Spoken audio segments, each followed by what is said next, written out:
Hey there, folks. Welcome back to our channel, where we break down tech and banking tips to make your life easier. Today, we're diving into something super practical: how to get your mini statement from Bank of Baroda right on your mobile phone. This is especially useful in 2025, with all the latest app updates that make banking faster and more secure. Whether you're checking recent transactions or keeping tabs on your spending, this step-by-step guide will have you sorted in no time. First things first, make sure you have the Bank of Baroda app installed on your smartphone. If you don't, head over to your App Store, Google Play for Android or the App Store for iOS, and search for Bank of Baroda. Download and install it. It's free and straightforward. Once that's done, open the app and log in with your username and password.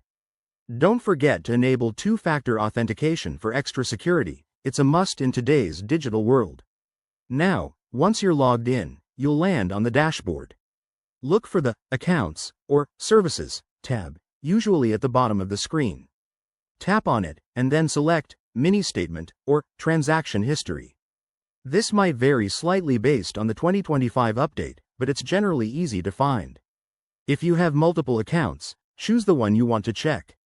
Hit the Request Mini Statement button, and voila! The app will generate a quick summary of your last few transactions, including dates, amounts, and descriptions. You can view it on screen or even download it as a PDF for your records. Pro tip: if you're having trouble, ensure your app is updated to the latest version and that you have a stable internet connection. And there you have it. That's how you get your mini statement on the go. It's quick, convenient, and helps you stay on top of your finances. If this tutorial helped you out, hit that like button, subscribe for more tips, and drop a comment below if you have any questions. Thanks for watching, and see you in the next video.